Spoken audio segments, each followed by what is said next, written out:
Good evening. This is the Raleigh Water Board meeting. Today's Tuesday, March 3rd. No, it ain't March 3rd. No, March 26. 26th, Oops, sorry. 6 o'clock. President Stu Dazell, Kim Toomey, Mary Beth Weiser, myself, Roy Ricker. I'd like to call the meeting to order. Just a reminder, if I could ask everyone to please put your cell phones on vibrate. Thank you. First up on the agenda is the water rate study results. Tonight we have Patrick O'Neill, Vice President with us to discuss the results of the rate study. The Water Department has not had a rate study conducted prior to this. The goal of this meeting is to set the new water rates. Patrick holds a Bachelor of Science degree in Civil Engineering and is a registered professional engineer in Massachusetts. He is Vice President and is on the Board of Directors at Tate and Howard Incorporated, where he's been employed for 15 years. He has over 34 years of experience in the water and wastewater field. His responsibilities include business development and supervision of staff for the design, permitting, and construction of water and wastewater infrastructure, including water supply development, treatment, distribution, and storage. Patrick is a member of the American Society of Civil Engineers, American Water Works Association, New England Water Works Association, Mass Water Works Association, Plymouth County Water Works Association, and the Barnstable County Water Utility Association.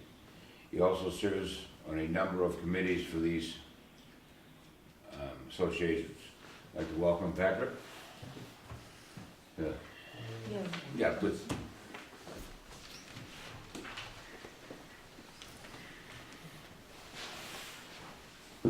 Sounds good on paper, doesn't it?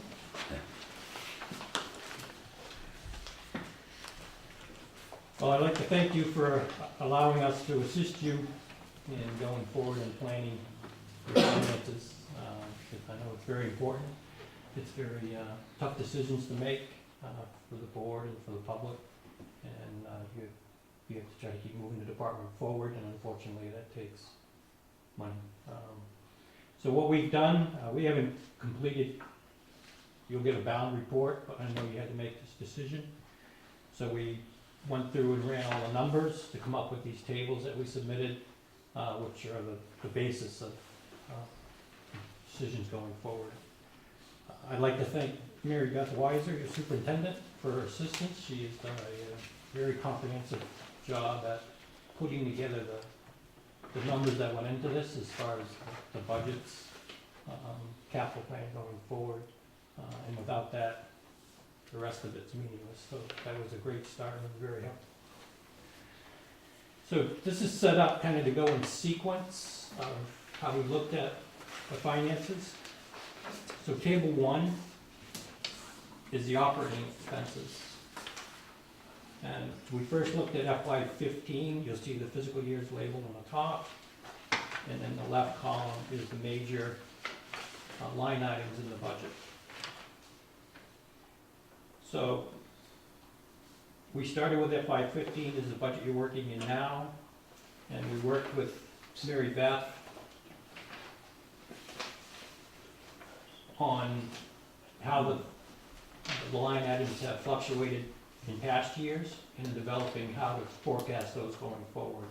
So each of the line items might have a different percentage as far as how they escalate. Like power is a wild card. So how you forecast the power requirements has to be a little higher than you might have for like chemicals or something else. So we went line by line and determined how they should be escalated going forward. So again, with the left-hand column, we start with salaries and wages. Then the major operating expenses, engineering operations, labor, the billing contract services, treatment plant expenses, private treatment plant contract operations, extraordinary unforeseen expenses, capital plan, debt service, and then the overhead items. So you'll see the bottom line is your total operating expenses forecast going forward. roughly, there's a 15% increase between FY 15 and 16. And 30%, 16 to 17, and then it's flat going into 18. Any questions on that before I jump ahead? I don't have any. Sue, Jim?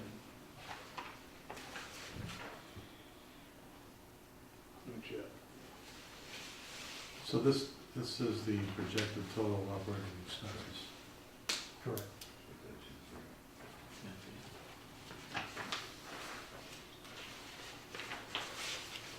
Okay, so, these numbers here for 15 are what we're experiencing right now, is that projected out to the end of the fiscal year? I think so. I think that was your original budget, Yeah, the original. and then when we go to the next page, you'll see where there's a transfer from the reserve fund to the balance 15, there was a shortfall.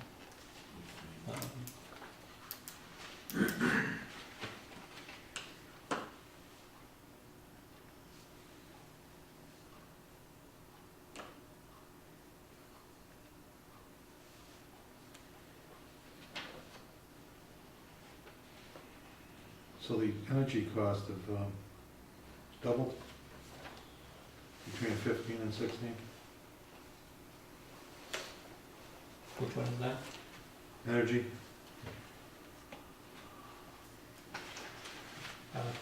Pretty much.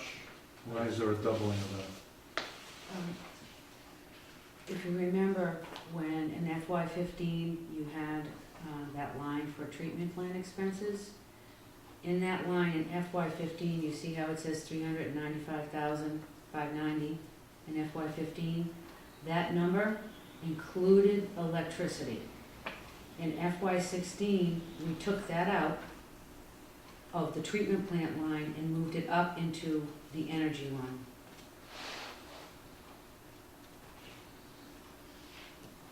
And that's why you see a decrease in FY 16 for new treatment plant expenses, because that money has gone up above in the energy line. So we just have one line item in the budget for energy for everything. So in fiscal year 15, what was the other energy cost? What were they? The 93? We have 93,000 for fiscal year 15. Where was the other 90 or 89,000? In the 395 and the new treatment plant expenses, 390? Down here? Yeah. Okay.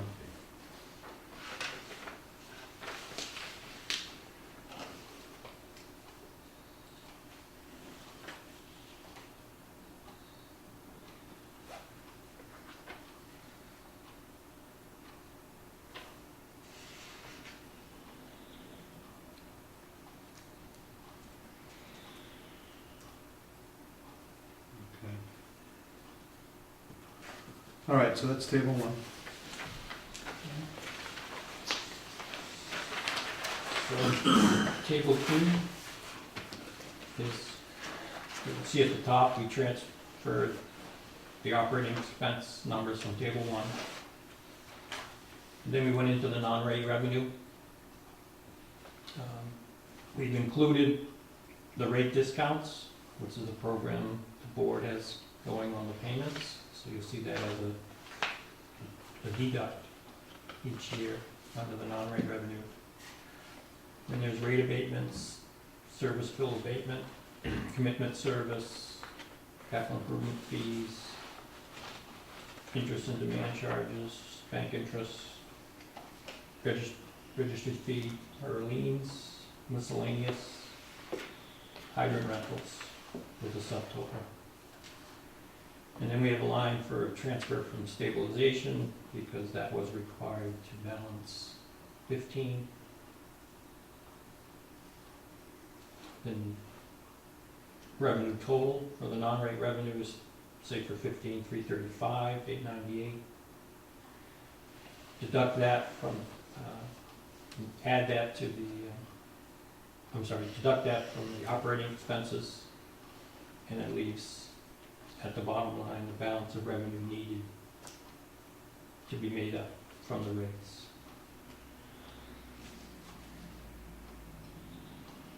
You'll notice, in the out years, 16, 17, 18, the non-rate revenue total ends up being negative because we're carrying $100,000 in the discount line, which I think was running 80,000 in prior years.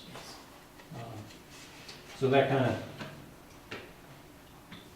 unfortunately wipes out the non-rate revenue going forward in those out years. So. What is the 80,000, is that projected out to July? Yes, excuse me, yes it is. What was it last year? I don't know.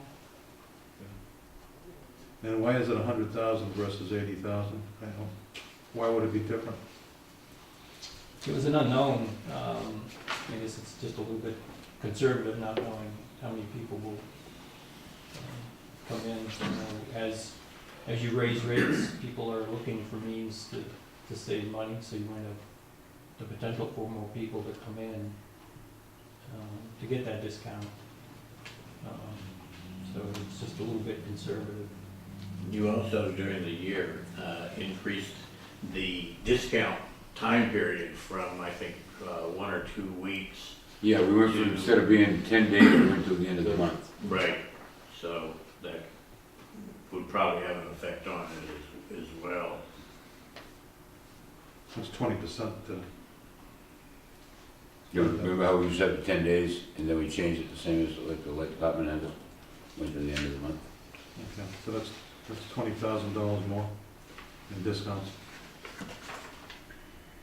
It's about anywhere from $10,000 to $15,000 a month that we're not collecting due to the discount.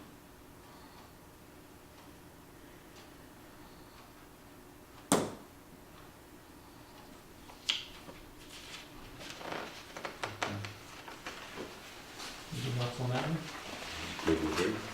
Could I ask a couple of questions? This would be probably more for the board, but during 15, we had somewhere between 10 or 12 abatements.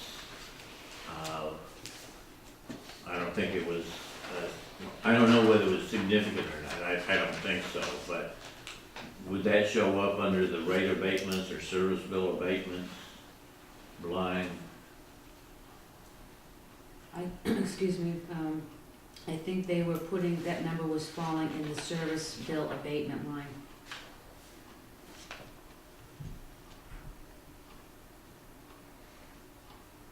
Okay, so you're showing for outgoing years, further granting of abatements then, a total of $1,200. I think we just, people do apply for abatements, and Right. that's another unknown, Right. and so you have to put something there, and I think we just carried that forward for the next 16, 17, and 18, because that's what we had. Excuse me. We have abatements right now, it's around 1,200 is what we have Right. given in abatements.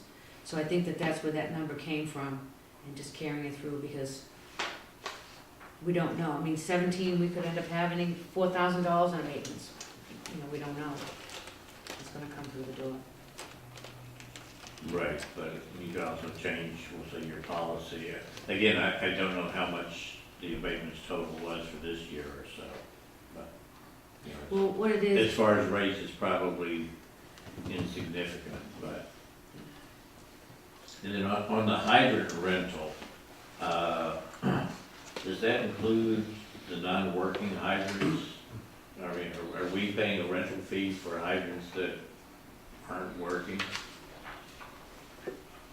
If you wanna look at it that way, yes. Okay. And, just so you know, we had some hydrants that were in the yard from 4 hydrants, and I purchased, I think, an additional 4. So we have replaced 8 hydrants, and I'm out of money, so I need to wait till FY17 to replace the hydrants that were damaged over this winter and a couple that are left over from the previous list. So I requested in the next year's budget, for a total of, I think it was 8 hydrants, to replace what we had and then to give me a couple for the shelf, you know, in case we need Right. it. Well, probably after the budget season, I think, there's a small issue of just figuring out what do you get for a rental type of a thing, but that's, It's about $100, it breaks down about $100 per hydrant. but yes, but I don't know what the rental covers. You know, Oh, I see what you're saying, okay. if it's just for, having the hydrant there, then we have to provide all of the maintenance and upkeep and everything else, or I think whatever. that's what it is, Larry, it's just like, you Okay. know, with the electric, you pay a charge for, you know, because the pole is there, and they maintain the pole and the lines, I think that's what that fee is Okay, designed for us to, we go out, we maintain the hydrants, you know, do the maintenance on them, and I think that's what that's supposed to cover. Does okay, that answer your question? yes, Okay. thank you. One small item I just noticed too, on the approved budget that the water department approved, the operating costs I had was $2,731,019.46, and it's different by roughly $4,000 on the rate study. I don't know if that needs to be changed, if that affects anything. Dennis, what date is on that particular budget? This one, 317, 3/17? draft 7. We have a draft 8. What's that? We have a draft 8. Okay. The town accountant had, Okay. again, like I said, we're going over the budget with a fine tooth comb, and over the weekend, she had made some additional adjustments and changes, so we do have a new draft, which you will have for your meeting next Tuesday. Okay. I apologize. No problem.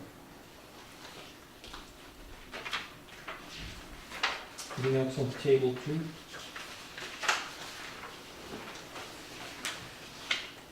Okay, table 3 comes down to the rates and revenues. So again, at the top, it lists the balance of revenue needed, that comes from the prior table. We list the current rate structure by tier.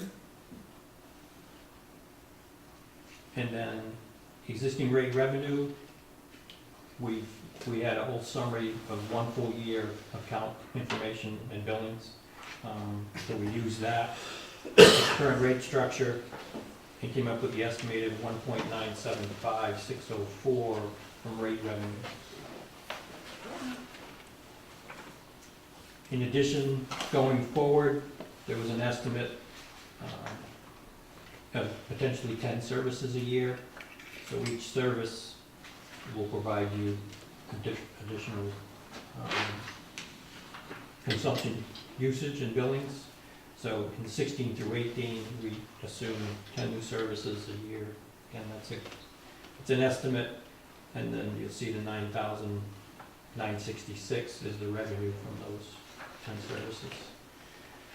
So looking down the bottom line, you start off in FY15 with $2,039,578 as needed revenue. You have the 1.975 from rate revenue.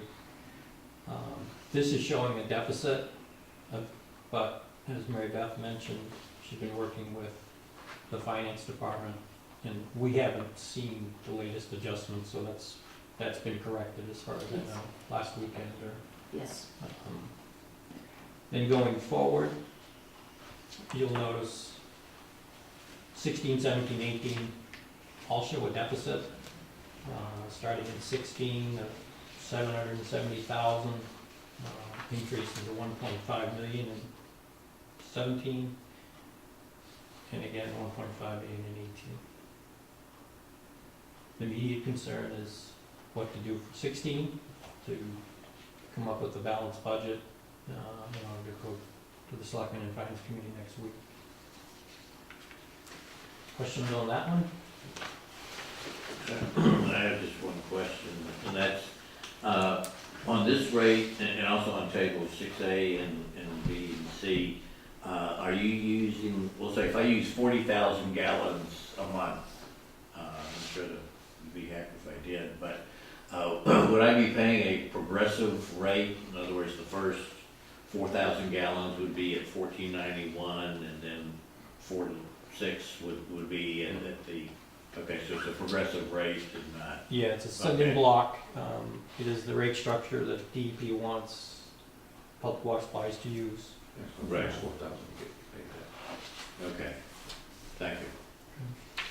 So, I'm assuming that if we keep the rates the same, we're gonna be short this year 64,000 roughly.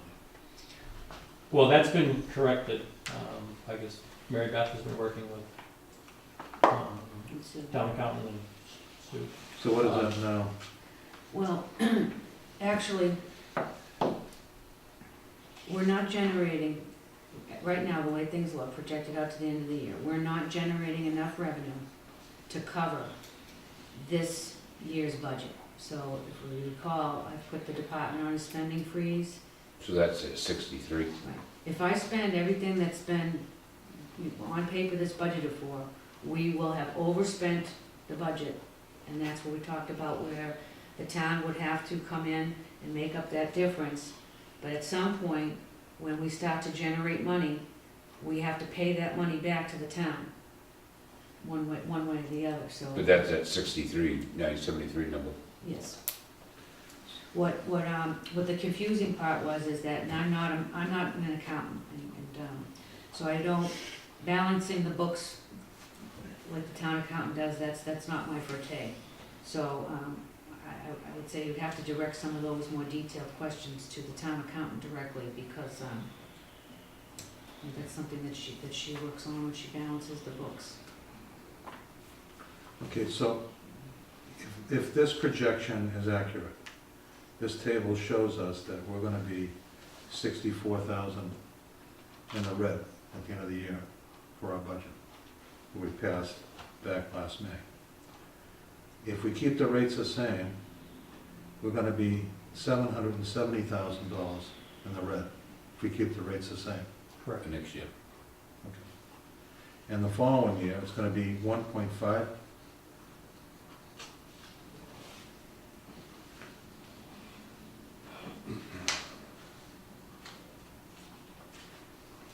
See, I'm having trouble understanding why we've been operating the plant since last September, that, you know, we were operating this year for a deficit of roughly 64,000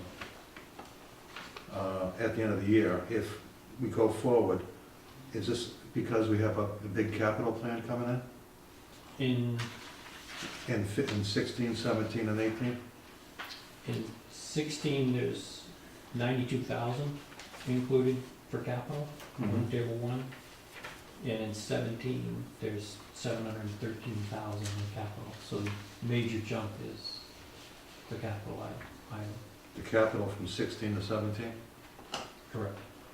If I may, one of the things that's factoring into this is last year, when the board approved the budget, you approved a budget that was based upon the existing rates, but it was projected out that most of the users would fall in the tier 2 category, which would, if they had, you would have been generating the revenue that we said we were gonna generate. Well, that didn't happen. Almost all the customers fell in the tier 1, which is the lowest tier. So we're not generating the revenue that we projected we were going to, but you set a budget based upon that revenue Plus, that we're not getting. we also, we set the budget too low in the treatment plant for the electricity and stuff too, correct? Overall, the budget was set, you set the budget based upon projected revenues coming in at the tier 2 level, and it did not. Each month, 90% of the customers are coming in the tier 1, so you're not generating the revenue that you thought you were gonna generate, so that's where the problem is. And you set a budget that was too high for what we were taking in. Yeah, but that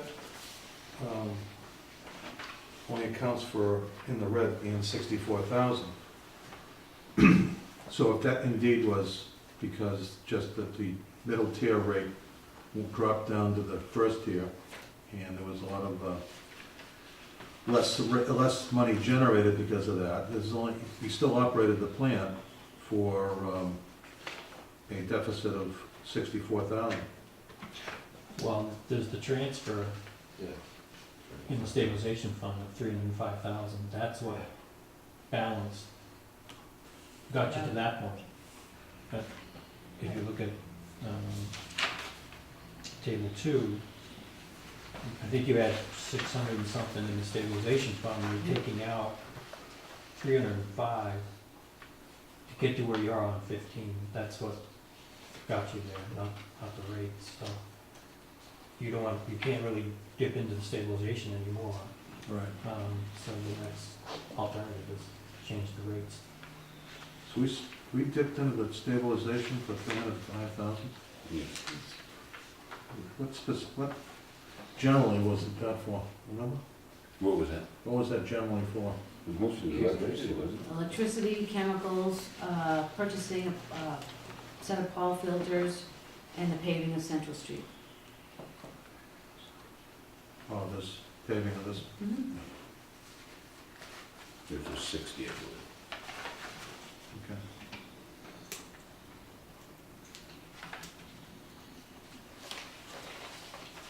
So we should have been really operating at a 2.3 or 2.4 million then, budget last year.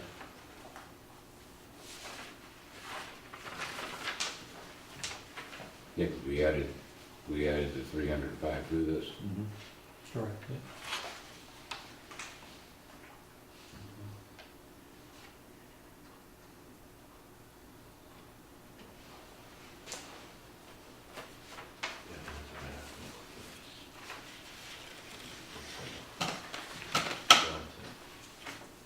Anything else on table 3? Art? No. So going forward, we looked at the options, besides rates, you have the non-rate revenue fees. So table 4 summarizes the existing fees for the department, and the commitment services, backflow testing, meter readings, meter replacements, tapping, service applications, turn-off, turn-ons, and the hydrant rentals.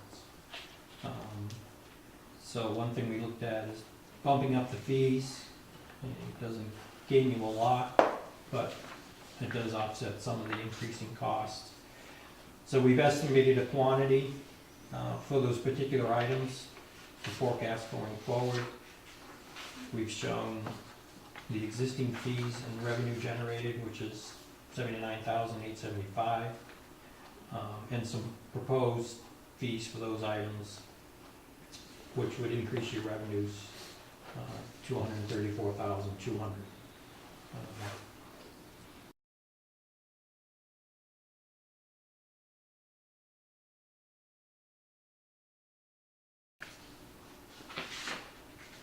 And the previously mentioned hydrant fee going from 100 to 250, and you see the other items going up as well.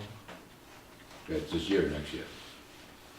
That would be for going forward, but potentially, you'll see in the forecast that we carried that new fee in the forecasts going forward.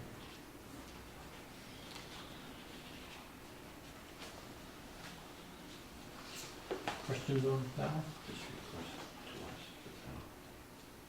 What do these rates compare to other communities? I did look back, that some of them are still fairly low, backflow testing, especially if you have to sub it out, but even if your own staff is doing it, you have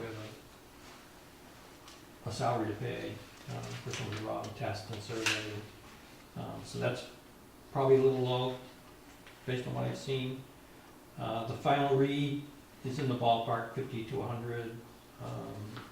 Meter replacements, that's maybe on the high side from what I've seen. Tapping and service applications, probably in the range. Tapping is a little low, probably. seen that, 1,500 to 2,000. The service application is in the range, and the shut off, I've seen anywhere from 50 to 200. But I live down near the coast, and we have a lot of summer residents, so they will tend to make that turn on, turn off fee a little higher, just because it's a lot of work, spring and fall, dedicate staff to go out and do those. So they do make the fee a little higher in that regard. The tapping charge, what specifically is that? Captain Main, right? Yes. Okay, so the tap into the main to run a new line. Okay. So we were charging 300. Yeah, okay.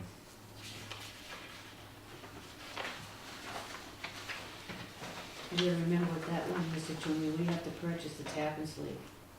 And that's, that's pretty much, it doesn't take into consideration which, when you change the fees, like Patrick was saying, with the man hours and the time to actually do it. So that's what we were looking at. So what could that be? Could it be higher? Yeah, 1,000. No, could it be higher than 1,000?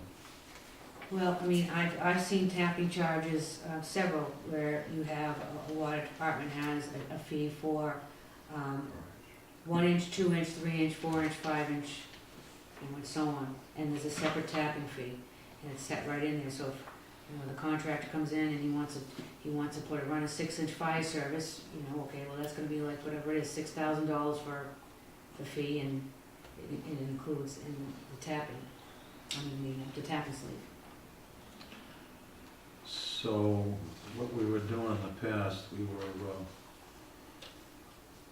passing the cost of the equipment on to the customer. Are we still doing that? You mean as far as the water meter? Well, a water meter or even the plumbing device that goes around the sleeve that goes around the pipe for the tapping. Saddle, yeah. So is this $1,000 plus that, or is it $1,000 that includes that?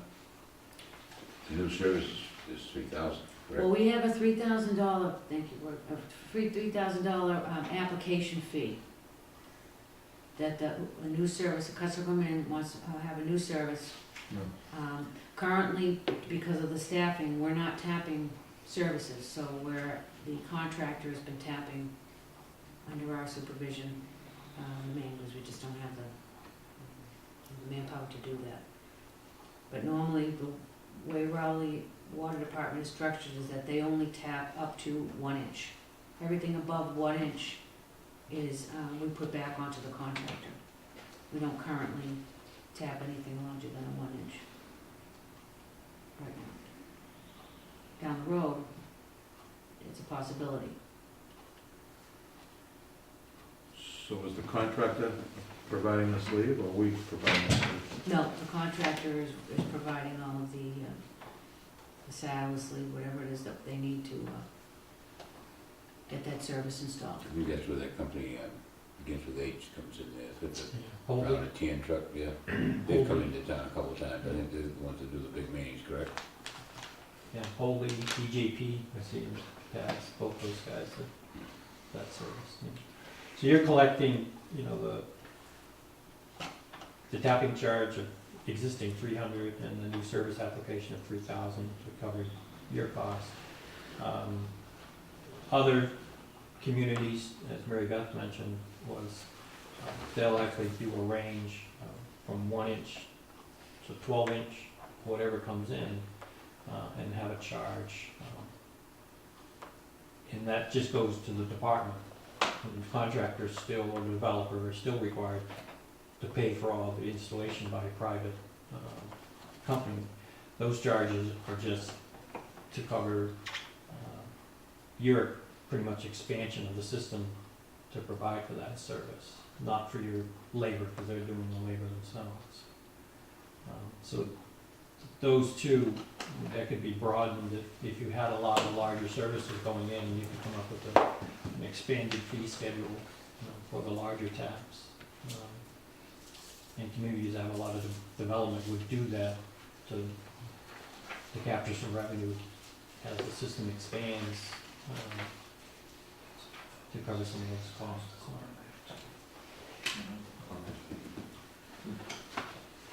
So the meter replacement too, that doesn't include the meter, it just includes their ability to replace the meter? Right now, in our current fee structure, we do not charge for water meters under 1 inch. So the encoders that we have, they're about $256 to replace that water meter. So if something goes wrong and we have to go out and replace the water meter, the water department has been picking up the tab. Anything over 1 inch in our fees, the customer pays the direct cost for that replacement. So, like we have some 6-inch meters out in the system, it's on the customer to pay the, they have to get it through us because we have the specs, we get it through tie sales. We don't sell them the meter. The customer writes the check directly to tie sales. I work with the customer to help that happen, make them get the right meter and the right setting. Yeah, we changed that because of the sales tax, but. Right, so then the meter gets delivered here. When the water meter comes in, and I contact Penachuk and they make the arrangements with the customer, set the appointment to have us go out and we do the install. But the customer pays. Currently, we do not charge the customer for a 1 inch or the 5/8 meters, and they're expensive.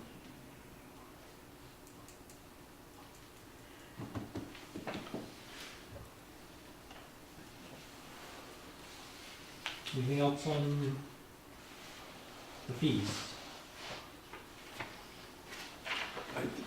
Excuse me. Yep. I think on the new service application going from 3,000 to 4,000 is excessive. All the customers getting for that is a piece of paper, so that they can hook up to town water. At that rate, you have $4,000, another 1,000 for a tap, another almost $1,000 for pipe and fittings are up to $6,000. Makes a well look more and more attractive. That's a good point. Do we wanna get more customers, or?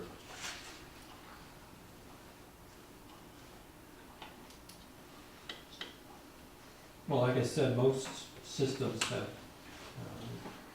this setup and even expanded and even higher fees for some of these. Again, the idea is that as the system expands, you have to meet that demand. So you do get revenue from the usage, but that upfront gives you some seed money because of the increase in demand. And what other work you do as far as getting them the service. If it's a single house, it's pretty minor, it's a subdivision, and that's a big expansion for the department. So it's certainly not unusual, and I've seen much higher fees. I think in my town, it's 5,000 for 1 inch, and up to 15,000 for 6-inch fire service. One-time fee, and that doesn't get you anything. It's not installed, you have to install it yourself. So we're in line with, Yes. Again, it's decision for you, how you see the customer seeing it. Most of the time, it's passed along. If it's a new development or new construction, then it's passed along to the developer who is doing it. How many new services did we have last year? Last year, well, if you recall, we had that big subdivision go in Heritage Way. So that was, I think, 25, I think, homes. There's a country club and across the street from, the Triller's gas station, we did that one too. So there, for this coming year, there isn't there isn't, I checked with the assessor and some of the other departments that are involved in, planning, and there isn't anything that's going to generate, huge fees for us for hookups. I have currently, I have 6 new services, but they've already paid the fees in this budget year. So they'll be just coming online, but they've already paid everything, so we're not gonna see that revenue for next year. I don't have anything right now that's pending, going into, next year at this point.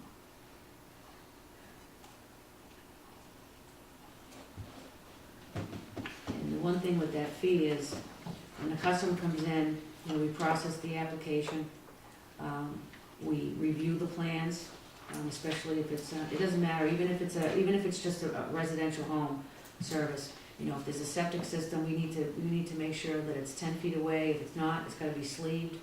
We go out and do the inspection when the trench is open, before they backfill. The contractor calls us, we go out and inspect, just to make sure that, things are installed properly. So there's a little bit more than just, it's not just, give us $4,000 and then that's it, we're gone. We work with the contractor right from the beginning all the way through.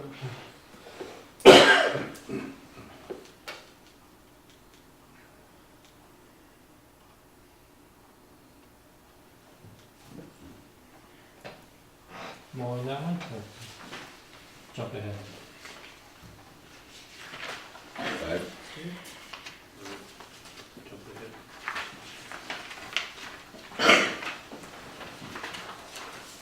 Table 5.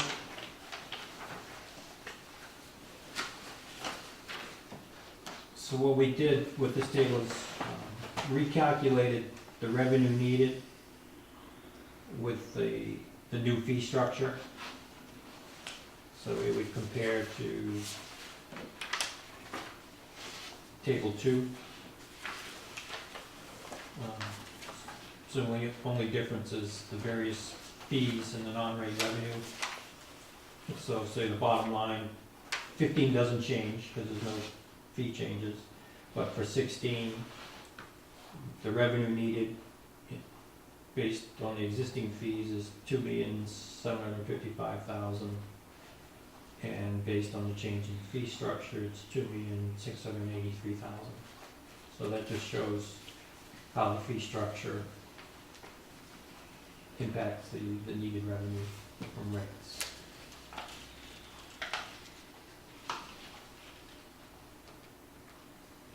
Questions on that one? And of note, on table 5, says revenue total, where you went from a deficit of 28,000 on the non-rate revenue previously. It's generating a positive 44,000 going forward with the new rate structure, even with 100,000 in discounts.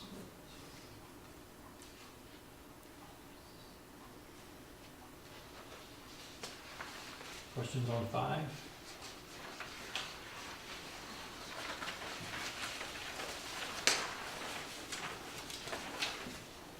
So 6A, there's 3 scenarios in going forward.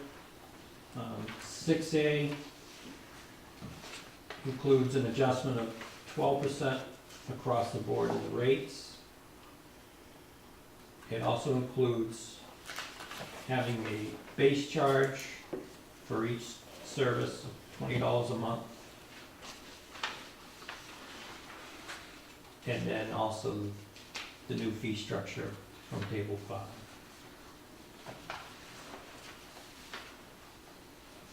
So again, 15 doesn't change. For FY16, the rates, bottom tier goes from $14.91 to $16.70. The mid tier goes from $17.91 to $20.06. And the high tier goes from $19.91 to $22.30. And we're changing the first block, going from nothing to 3 compared to what used to be nothing to 4, correct? Correct. The last change in this scenario is changing the block structure. Mary Beth mentioned earlier, first tier was 0 to 4,000. It's been reduced to 0 to 3,000. Middle tier, 3,001 to 30 instead of 36. That used to be 36. Correct. And then the last tier, 30,000 above. So there's those items going on to generate the revenue shown on the sheet. 12% of the rates, the new block structure, $20 a month base charge, and the new fee structure. With that, you end up in FY16 with a positive bottom line, retained earnings or surplus revenue of 23,000 and change. And then you see, going forward, 17 and 18 would require additional adjustments to balance, because you still have in excess of 700,000 in deficit for 17 and 18. So this structure, as it's shown here, balances what you need for 16. But it puts us in a mess for 17, 18. You'd have to look at 17 and 18 again. So we did look forward to 17 and 18, which is 6D.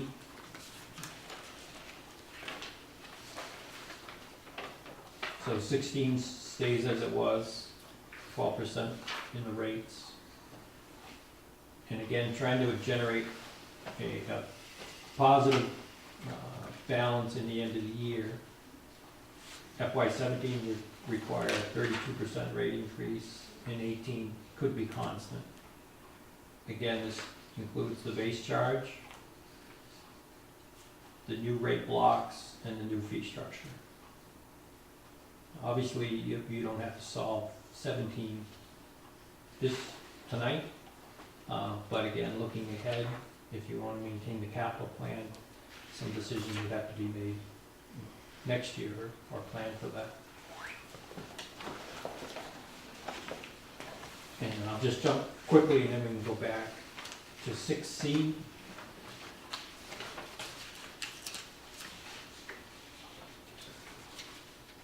We looked at, if you got rid of the base charge, then what would happen? So with no base charge, the revised blocks and the proposed fee structure, you're looking at a 34% rate increase to balance 16, 29% for 17, and then 18 could be constant again. So the base charge gives you that bit of revenue so that the rates don't have to jump as much for 16. It's 12% instead of 34%. So that would be 6A, correct? 6A.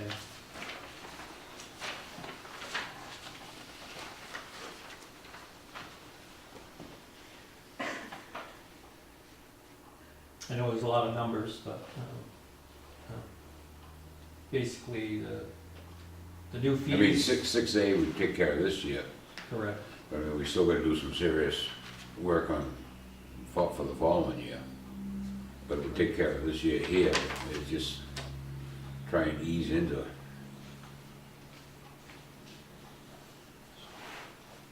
So one thing we're looking at with Superintendent Weiser is the state has a grant program going on now. She might have mentioned it, to do asset planning. It's a $30,000 grant. We offered to submit the application at no charge. What that would do is allow us to take your hydraulic model. What they want done is to identify the assets, all the pipe sizes, materials, breaks, water quality issues, and get it into a plan, and that plan could be used to identify, to fine tune your capital plan going forward. And Mary Beth is, as you might imagine, there's a lot of stuff in an old water system that has to be done. And she's identified projects going forward. That's why we have 700,000 in the out years for capital to try to start taking care of dead-end mains, stuff like that. So the asset plan can help focus that. It'll be done by next year, so by the time you get at this table again to make that decision for 17, that asset plan will probably help focus where you want to go with the capital plan. But unfortunately, to keep the system improving, it takes revenue. Can I ask one question? That flat rate charge of $240, does that affect an average bill about 20% per year? So 20 plus the 12, it's really not a 12% increase, it'd be the 12 plus whatever a 240 of an average bill is per year. What's your average? It's about, I just did a rough figure, it's Average about bill a 20%. year is Yeah, about $1,200 the, on a small house. the rate is 12%, but not the total bill. The total bill goes up by 20 some odd, but the actual rate, because the $20 is not really a rate, it's a fixed. No, I know, but if you take $240 over a $1,200 a year bill, it comes up to 20%. How would you add that to the 12? I don't know. Yeah, I mean, overall. because you're adding, it's not really 12% rate increase, it's more than that because you haven't factored in the 240 on an average bill. Is that correct? Their bill will go up to $20 a month plus the 12% on the rates. So the average customer is about $1,000 a year, 1,200 to make it even. So $1,200. divide, I just divided it out, it's like 20%. Now is that 20 plus the 12? Or?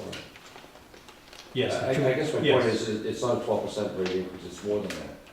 Because you gotta factor that 240 in as part of the bill. Yes. You know, I don't want people to think that, even 12% is a lot.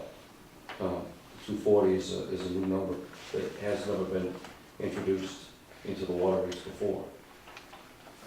Am I correct on that, or? You are correct. One other clarification here, estimated new revenue per service.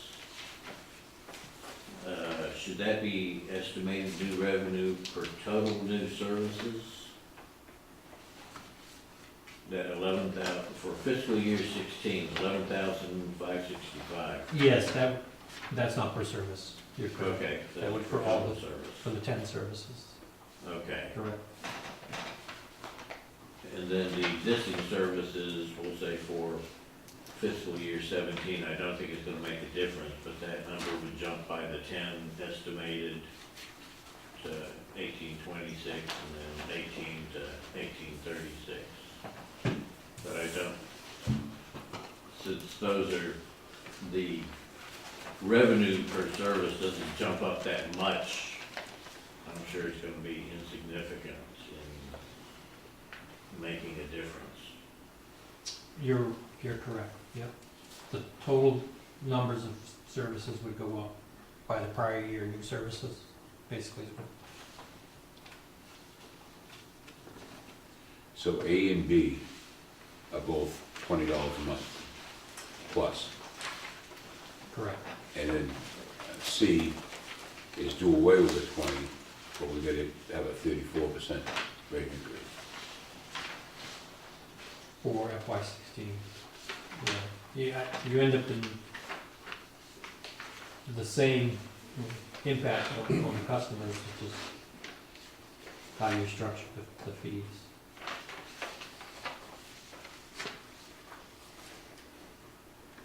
And most systems do have a base charge. I think, did you never have one, or No. most do?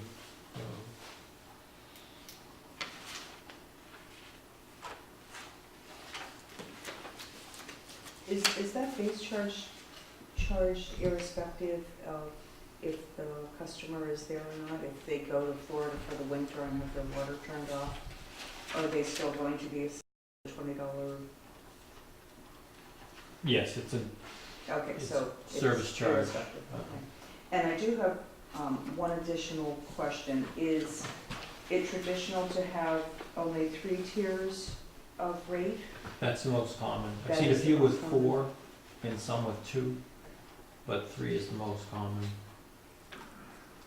And these spreads are in the norm with the less than 3,000, the 3,001 to 30, and then greater than 30,000?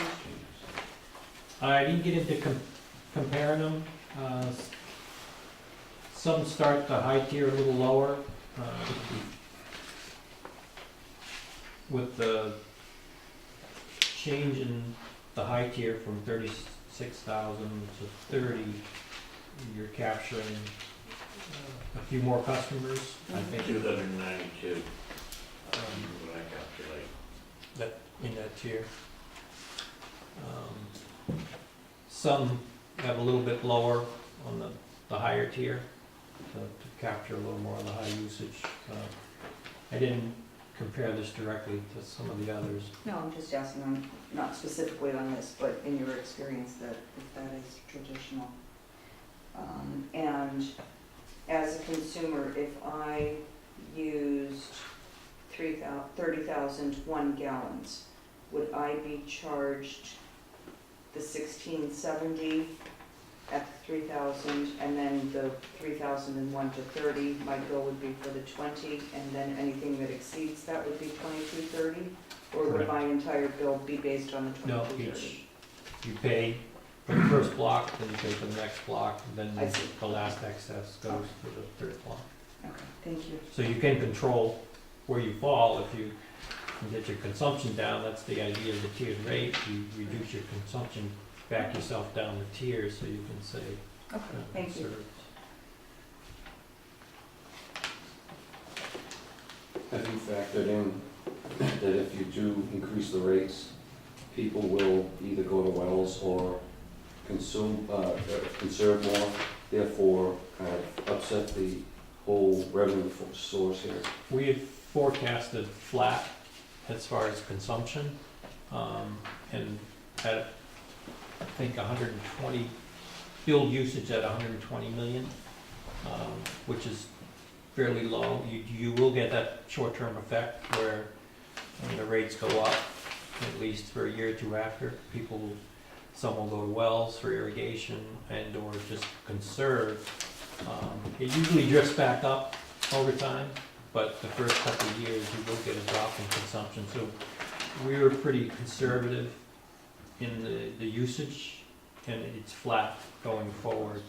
Because you do have the problem where if it's rainy, you use less water. If it's hot, you use more, so you have to really kind of be a little bit conservative because you don't know how the revenue's gonna come in, so. I think we have it covered in that regard, both for the change in consumption due to the weather, and then the dip you might see short-term from conservation due to the new rates. Well, dams, things like that. Right. What's the, We went to 6C. You'd be fine all 10% for 1,000. Just on the 3,000, I didn't figure the other one. These ones here, $1.79. Yeah. 3,000. It's roughly $2. Mr. Chairman? Excuse Chairman, Bob Snow, Board of Selectmen.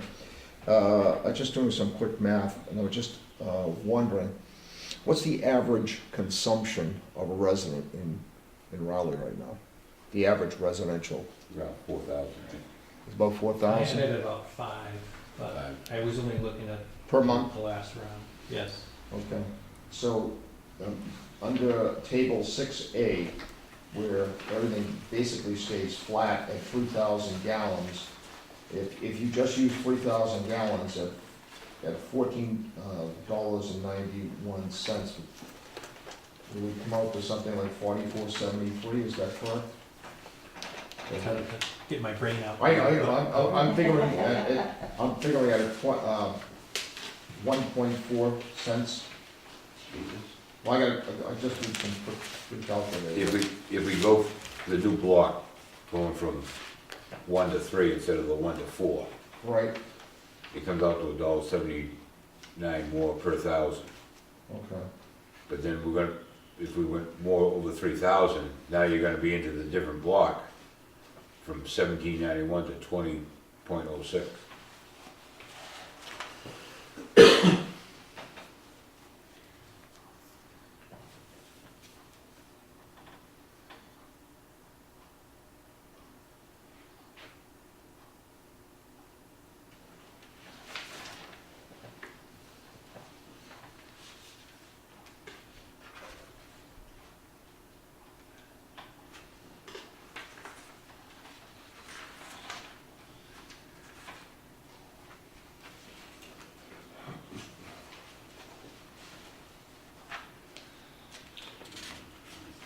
Patrick, we're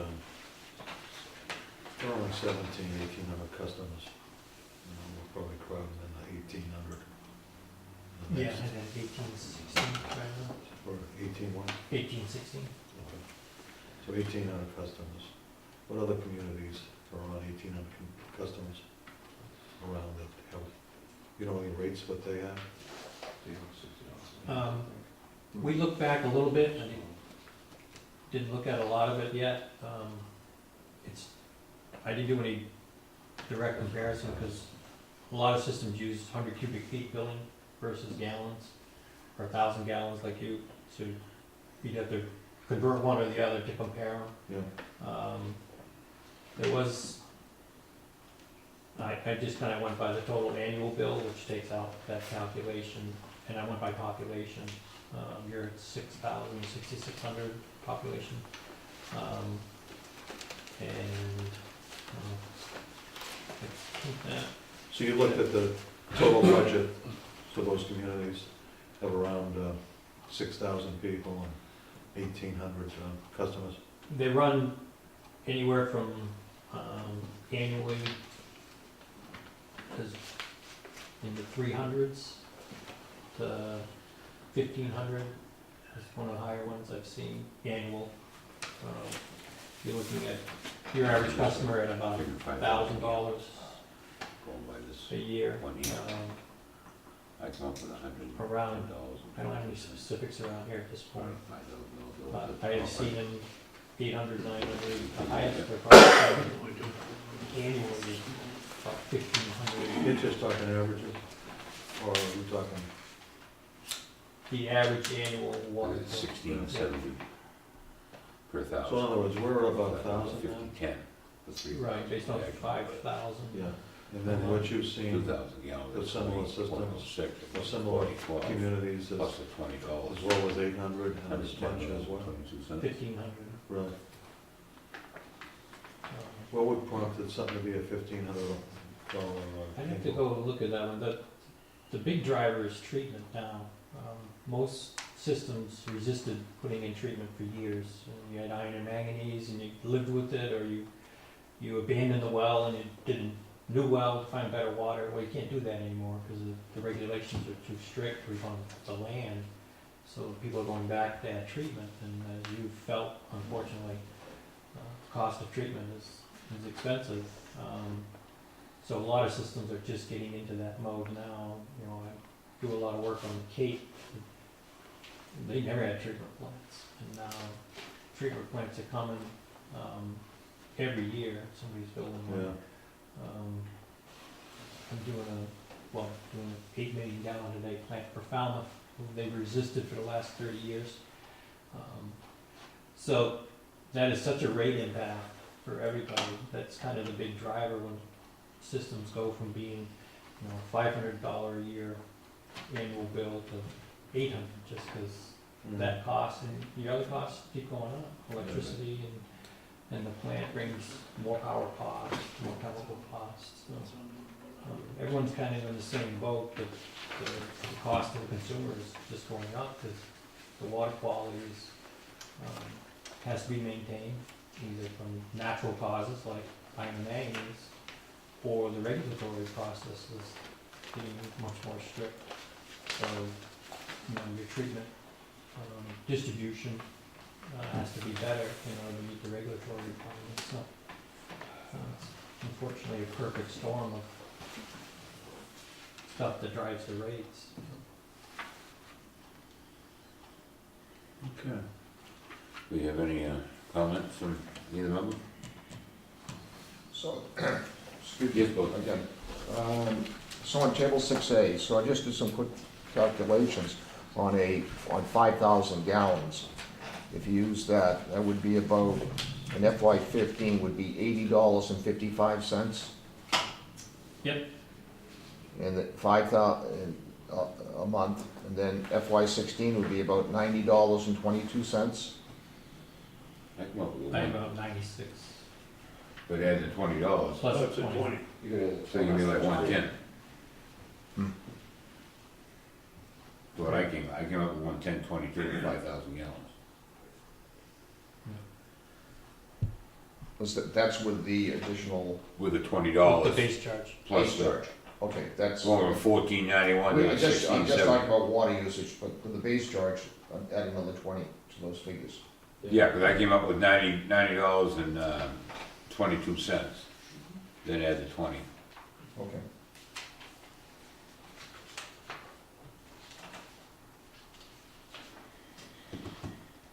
So we're gonna have some sticker shock here.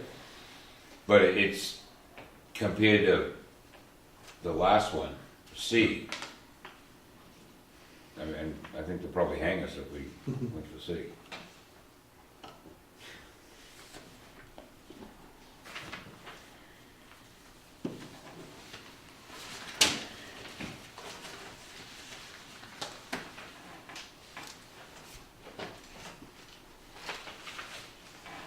Any comment from the board?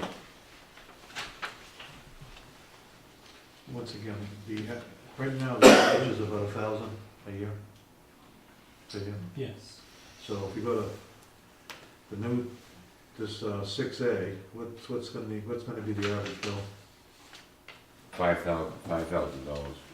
I came up with $110.22 110, 22, with the $20.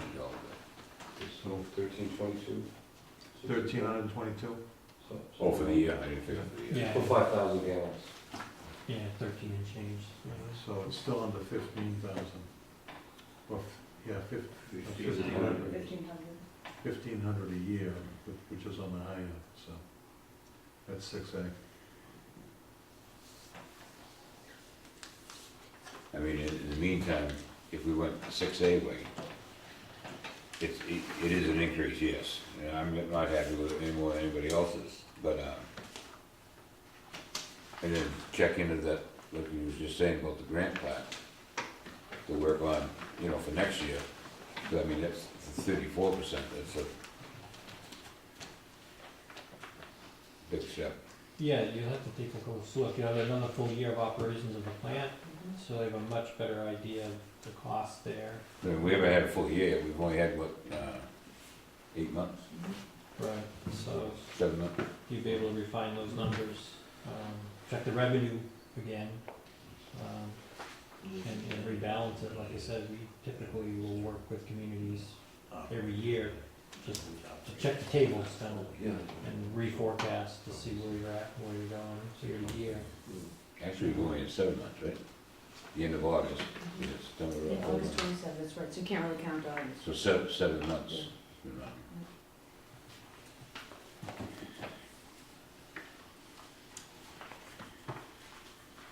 I cannot vote for this unless we shrink some of the capital expenses here. Excuse me, got it. Okay, so what we're gonna focus on is the rates, because for FY16, I understand that. we're not gonna, this is just a projection, which when we go back to, we look at this next year, the capital plan that I proposed out for 6 years, that's when we have the discussions about moving things and what is more of a priority. Maybe at some point, the board takes a look at what's projected out that I put in for FY21, and the board says, you know, I would really like to see this project be moved up to another budget year, let's put this one off. from FY 17 to FY 21, we're gonna shift and move those things around as we work through, getting, this is a lot of money, Stu. It's your life it is. So, we're gonna be putting those out. That can be put out to a 10-year capital plan, a 15-year capital plan. But the reason that I did this is because it's never been done. These are things that we are going to, over time, have to take a look at. I mentioned in one of the meetings about booster chlorination. I'm gathering information now. I think I put that out 2 or 3 years from now. We're gathering up information now based upon where we're dosing the chlorine in the system. At some point, and I have to go through 4 seasons of operation, I have to have a trace amounts of chlorine at the very end of the system. That's to meet the DEP regulations. If I have to dose pool water to the customers, the first customers off the line, they're gonna get pool water. In order for me to have the chlorine that's gonna get eaten up along the way, to have a .02, a .01 at the far end, that's not a good thing. That's when you want to start taking a look at, and Patrick mentioned about a hydraulic model, having that, you can play with that. What if we put a booster chlorination here? What does that do to this half of the system and that half of the system? Doesn't mean we have to do it, but I put those in because the board has never really taken a look at the types of things. So I don't think we're voting, correct me if I'm wrong, we're not really voting to set the rates for 17 and 18. No. We're only looking at FY 16. We'll sit down again a lot sooner than we did this year to take a look at these things. Maybe in January, we sit down and start having discussions next year about the future of the department, assess where we're at with the new rates, see where we're going, have a better understanding of true costs, because as we operate the plant, we're gonna get better at the budgeting. We already know that one of the operating costs for the treatment plant is gonna go down, the PAL system. Right now, we're gonna carry $100,000, but in FY 17, we're not. We're gonna carry the amount for the contract for the twice-a-year service, if all goes well, and then some additional funds for me to purchase spare parts. So some of the costs will go up, some will go down. And the capital is totally separate. That's planning for the future, but just keep in mind, the longer we put off a capital and taking care of the infrastructure, we're gonna start to see an increase in overtime for main breaks and emergency calls without maintaining the system. We're gonna start to get alarms. More alarms are gonna come in from the treatment plant as that begins to age if we don't invest in maintaining the systems. So we're gonna pay for it one way or the other. Either we do it by conducting, which we're gonna talk about actually next week at the meeting, the asset management. That's huge. That's a huge thing for Raleigh to do. That's gonna give us a true picture, even more than what I've presented to the board on where we're at, not just with pipe material, but for buildings, the compressors. We're gonna put everything we have into this asset management program so that we can have a turnaround. I'm looking at taking the vehicle replacement program and expanding that out to 10 years, because that's what the normal guideline is. Most utilities expand their replacement, you maintain them for 10 years, and then you replace them. We have 5. That alone is a kind of a savings. So we're looking at these things, over time. What I'm getting at is, $40,000 for out here, out in the driveway here, plus the 60-town meeting voted. I'd like to scrap the 40. You could take 9 off the pickup truck because it'll go out to bid. You'll have enough money for that. Prospect Hill, 75,000 here, that could come down. You had 3 quotes at 25 to 30, so they could come down to 20 because the town selectmen indicated they would get something in town meeting to kick in on that, where they get the revenue from the tower. The total project for the Prospect Hill, it came in at $240,000 to do the repair of the tank, the fencing, the drainage. The town is kicking in $75,000 to support the efforts for the drainage and the road reconstruction and complying with the suggestions from the Conservation Commission to improve that area. That leaves the water department with $38,000 out of the 75 to put up the security fence. Plus or minus. Which means we will not be able to make the tank repairs. I will have to wait till the next year's budget year to put that in. Because that came out to $81,000 to. Tank repair is more important than the fence at this stage. But we didn't budget. I originally requested $140,000 for the project and the board cut it down to 75. So there's not enough money that we've already approved to move forward. $75,000 is all we have to take care of that project. And what we can do out of that project, with the 75, is to contribute our portion for the road and the drainage and put up the fence, and that's it. And trimming, and cutting the tree, which is, includes cutting the trees as part of the, installing the drainage. In this yard though, there's already been 60 approved to tell me you don't need another 40. We could scrap that. Well, with those deductions, what would that, how much would that account for? It's $92,000. So if we had $92,000 off the budget, Patrick, how much would it impact the rate there? Round it off in 100,000, what would that impact? Just roughly. 1% gets you about 23,000. So maybe the 4%, maybe 8 instead of 12. Isn't some of that money in 15? Or no? With all these numbers? No, the 16? The 60,000 that Commissioner Dalzell is referring to is, we transferred that money out of stabilization into the existing operating budget so that we could pave the, and take care of the drainage on this So building, yes. Is that in That's 15? In 15, I'm sorry. Yeah. And the 40,000 that Commissioner Dalzell is referring to is I had included in the FY16 capital, I had originally requested 100, which included the 60 for the paving and then the fencing and the drainage and the repairs out back. The board voted to allow me to go ahead with the paving using the 60,000 in this current budget year and carrying forward with the 40, that I will finish the project in FY16 with the remaining 40,000.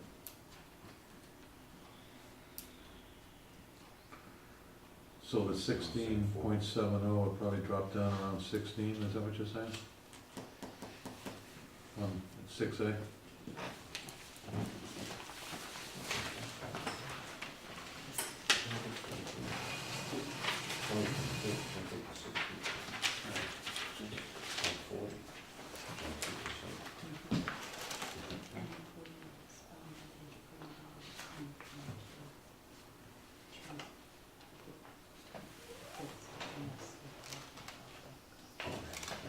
My brain. It's going to 16.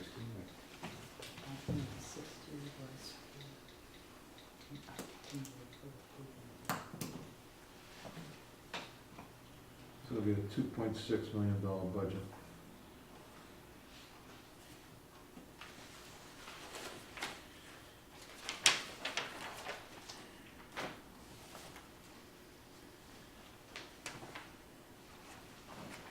Can I just ask, are you trying to take 100,000, is that what you're trying to do? Off? Yeah. Where are you getting 100, because you only got 40, was proposed for They want, FY16, right? they want to get rid of the capital plan. What's No, that? not all of it. you understand, Sue, that total capital is 317, this first section. Yes. And we're not gonna be putting all that in the budget. Remember, that first section, the 140, that's gonna be, in the SRF funding for the treatment plant. So that's not included in this table here, or these projections. The 50,000, we said, the board said they wanted to pay for that outright, that's for the truck, in this budget. So that will be in these numbers here, okay? The 75, we're gonna borrow, over a 5-year loan, we're gonna borrow that. So that is not showing up in here. And then we have the 40,000, which is to take care of the rest of the project here at 401 Central Street. That 40,000 is in here for a total of 92. That's what that is. So when you're looking out also, you wanna look on that first page, you see this and this is gonna change, alright? This is what we had on here, what Tate and Howard had used was, they had to have something in order to project. This is where I'm talking about, that these are gonna change. This could be 100,000 next year, it could be 300. We're gonna work on all of these things over the next several years to make it happen. By little. That's where that number came from, see, 713, 713. The next one, 640. So, that's where they came from, but that's not etched in stone, that is just projections. What we're looking at is the FY16 and only the 92. Even though this total's 317, the 317 isn't in there because of how we're going to borrow the money.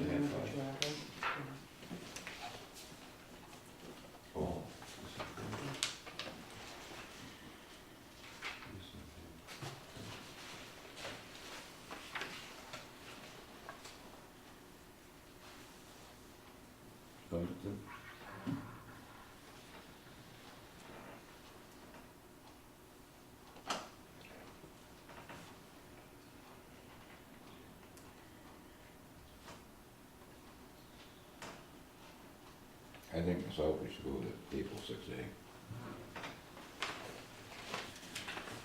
And give us another year to work on the rest and see what the grant. And we can continue to work on this, over the course of the year.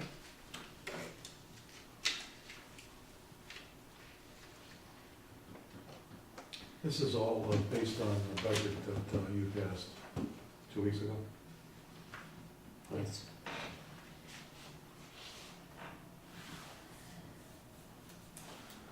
Any comments, Sue? We just had Pingree Farm repaired, I believe it was just before, sometime in December. And we could put this 150,000 for widening and so forth off for a year till we could afford it more.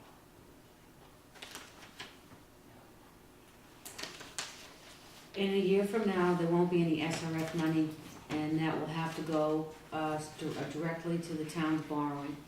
Yeah, but That's going to Henry the... Farm is not on this, correct? No, that's going into the SRF. The paving and the drainage issue. So that's got nothing to do with this table Nothing to do here. with this. Nothing to do with this. It's going in it's gonna be rolled out, the cost of that upgrade to that road is gonna be broken down over it was originally a 20-year loan, we've paid 2 years down on it, there's 18 years remaining. That 140, which the prices come in closer to 200 because, which I had mentioned, there was that unknown about the drainage. And, so we'll be asking the DEP for 200,000 to take care of that, and it will be broken out over the 18 years.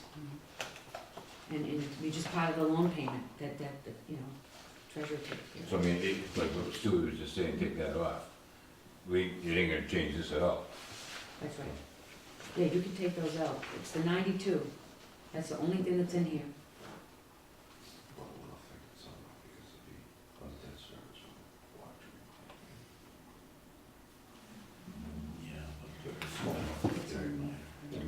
any comments, Larry? The 12%. My observation is that I don't think you ought to hold setting the rate schedule for fiscal year 16 hostage, trying to figure out fiscal year 15 balancing the budget. They're two separate items, and the $50,000 to $100,000 really doesn't affect the setting of the fiscal year 16 rates. I'm not trying to hold them hostage, I'm trying to, work for the ratepayers. Well, yes, but the 12%. ratepayers need the fiscal year 16 rate set, and then you still have some time to figure out what you want to do with this year. 12% increase plus the $20 is, that's what an increase. Yes, I agree, and I also would say that the paving and things like that don't have a significant effect on the 16 rates that you need to decide, and it's a tough pill for everybody to swallow, you know, not only the commissioners, but also the ratepayers and the users, but I think you can make a decision on the rates and then look at, what needs to be done for 15 to balance it out.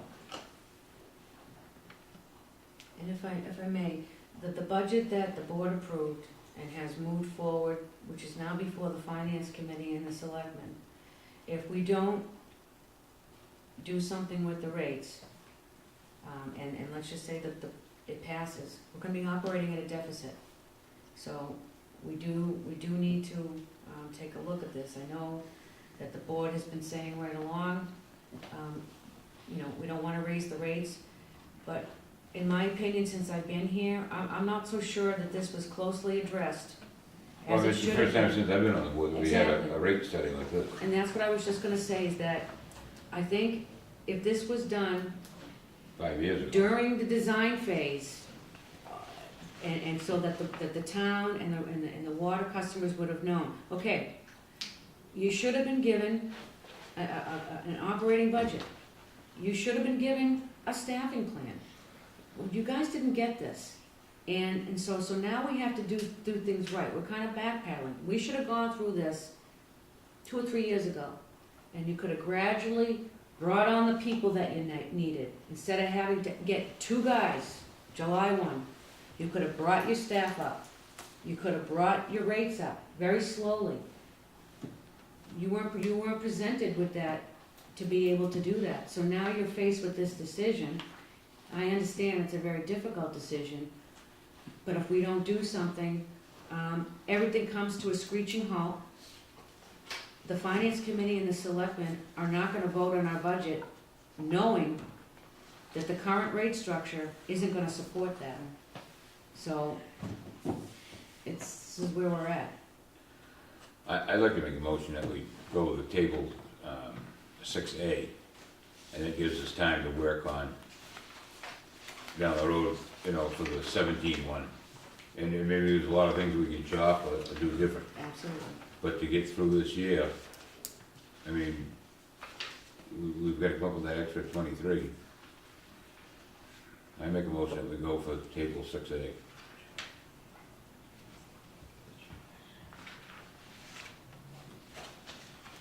Do I have a second? Anybody?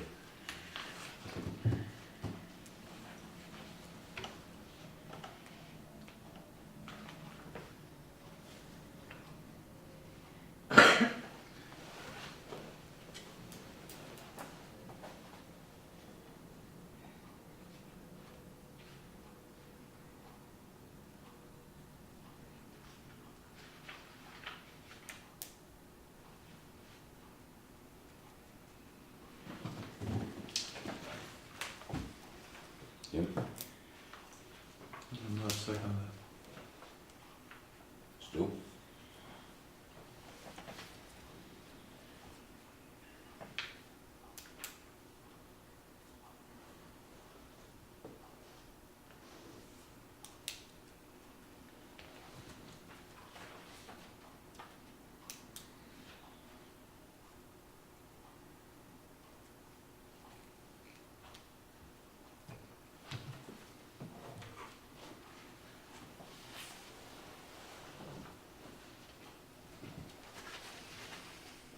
You can table it if you want, till next Tuesday night.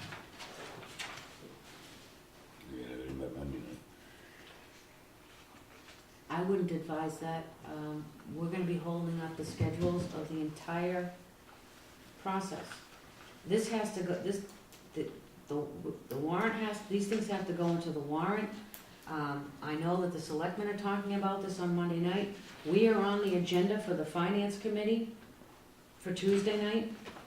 And this is all waiting on a decision on this. And the water department is gonna hold up the entire town meeting budget for the entire town because we can't make a decision. You guys passed the budget, you voted on a budget. In order to move that forward, you gotta vote for the rates. I mean, if you don't vote to raise these rates to accommodate the budget, how is anybody else supposed to move forward with this? The selectmen are meeting Monday night, the schedule is coming to a close, we talked about the schedule. I know you have the motion, but I'm just trying to say that this is very important, and we have to have a budget. We can't go to town meeting without a budget, because what am I supposed to do July 1, lock the doors and go home? I need money to operate this department. I think the budget that I prepared for you and submitted was very fair. It's not my fault that the budget wasn't prepared adequately the last time around, that the rates were not truly taken a good look at. This is what you should have done years ago, and it wasn't. And we're doing it now because we're trying to move this department forward in a positive manner, turn things around and do things right. And that's where we're at. And I know it's shocking. I mean, we all knew what it was gonna show. We're operating at a deficit already this year. If we don't do something, we're gonna be further in the hole and further in the hole, and then we're gonna be bankrupt. And who's gonna run the water department? I highly encourage the board to please In all due, pass this. in all due respect, I don't think it's a revenue problem as much as it is a spending problem right now.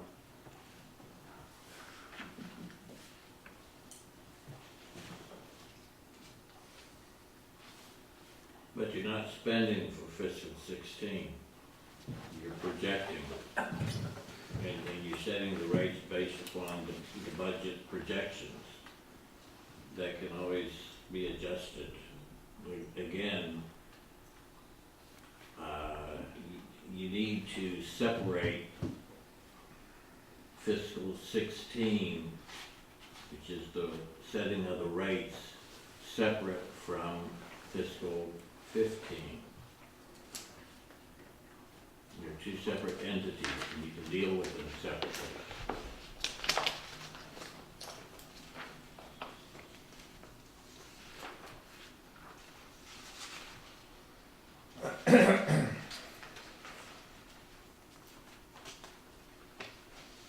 I think the budgets that you've submitted have been very thorough and very thought out, and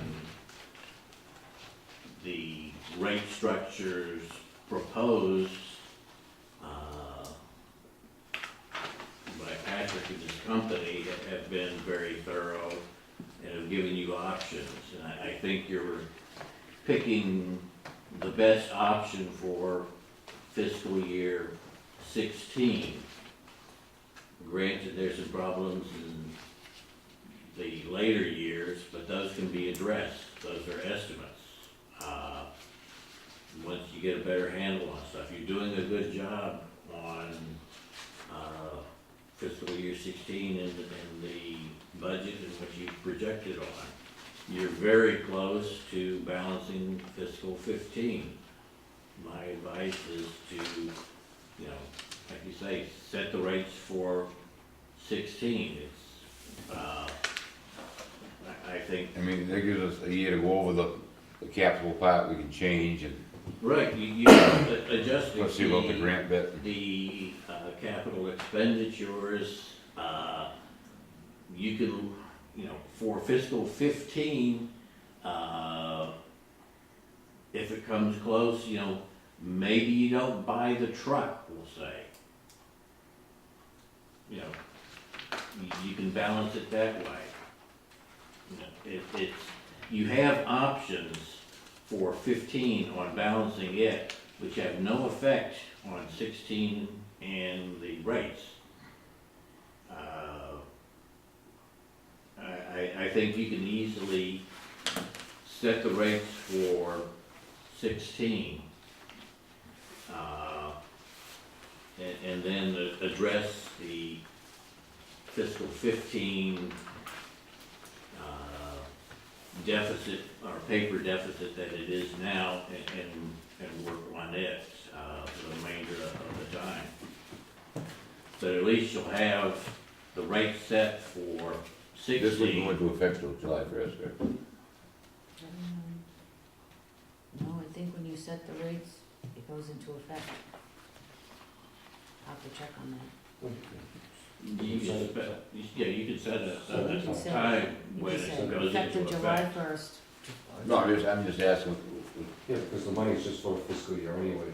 So, I mean, you could set it for now, or you could set it for July 1st or September 1st, or whatever you want. As a member of the public, I will cheerfully admit that I'm not jumping up saying hallelujah for the rate change. If you look at it realistically, every single person in this room knew this was going to happen, going way back. We've all known that it's coming. And it's sticker shock when you see it hit you in the face, you know, and it appears that this is what's necessary to support the budget that was written. I mean, the And numbers are there. I agree, the budget is clean, there was very thorough, a lot of people were involved.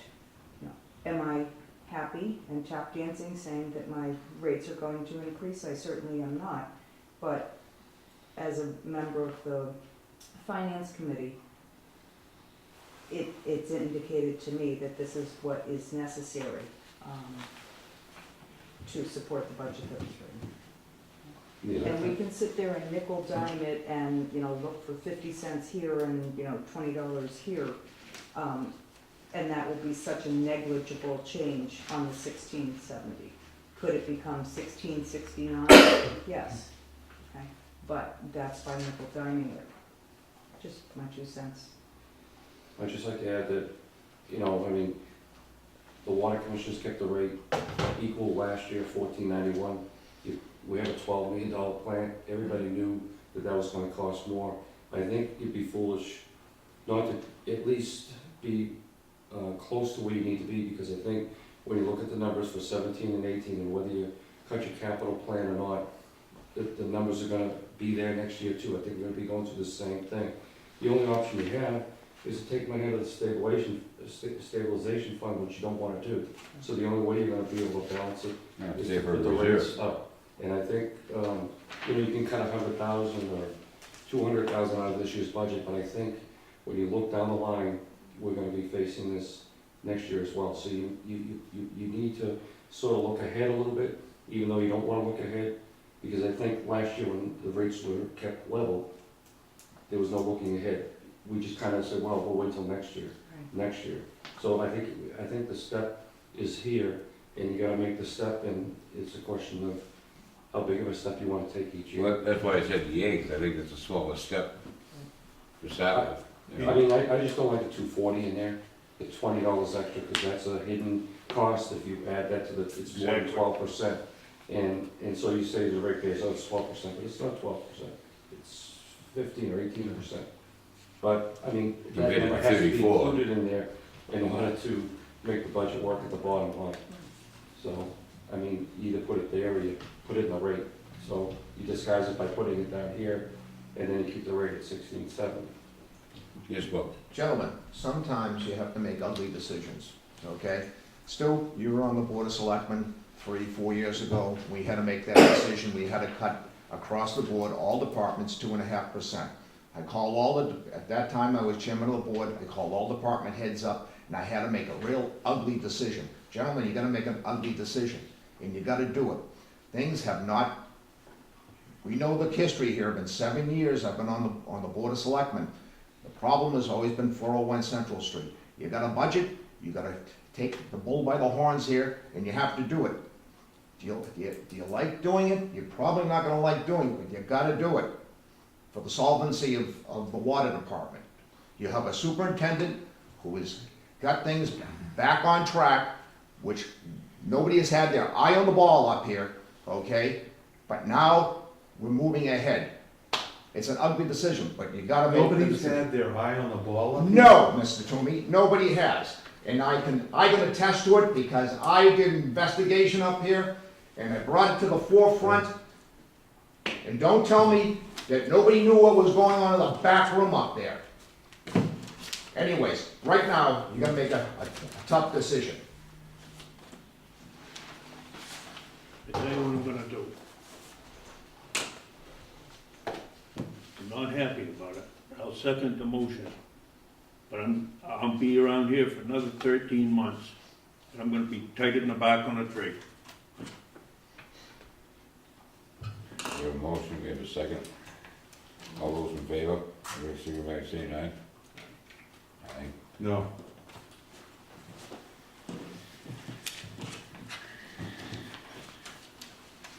So it's 6:30 of the room. Thank you very much. It's a $20 surcharge that I didn't care for.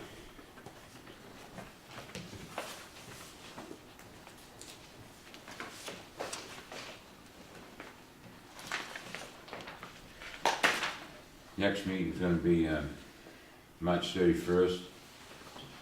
Next Tuesday, we change it to 6:30, 6:30, yes. so I can make a doctor's appointment and make it here. Is that all right with everybody? Mr. Chair, I was wondering if we could discuss putting things on the agenda next meeting, procedures. I think we've already have the agenda for the next meeting, correct? We do? We can put it for the following one. We Has got it quite been an agenda for next Has it meeting. been posted? It will be posted Good, tomorrow, the made it town up. clerk Okay, wasn't. so we have time to put that on the agenda. We've got a full one, Full it's agenda. Well, gonna be a long night. What would you like to be considered for the following meeting, Mr. Toomey? I would like to be able to discuss procedures on getting things on the agenda. Well, indirectly, we will be talking about that on Tuesday. We will be talking about that, actually. Okay. So that's gonna be on the agenda anyway. Yes. Okay. Do I have a motion to adjourn? Make the motion. Do you have something? I'm sorry, I just want to bring up one point is, I know that you've all worked very hard to establish the criteria for billing, for late billing and having people try to catch up. You may want to revisit that and see if you could firm that up a bit, because there will be some pullback by this, with the rate change, understandably, that may impact your anticipated revenue. So just some food for thought. Thank you. Do you have a motion to adjourn? I'll second it. All those in favor? Aye. Aye. Thank you, Patrick.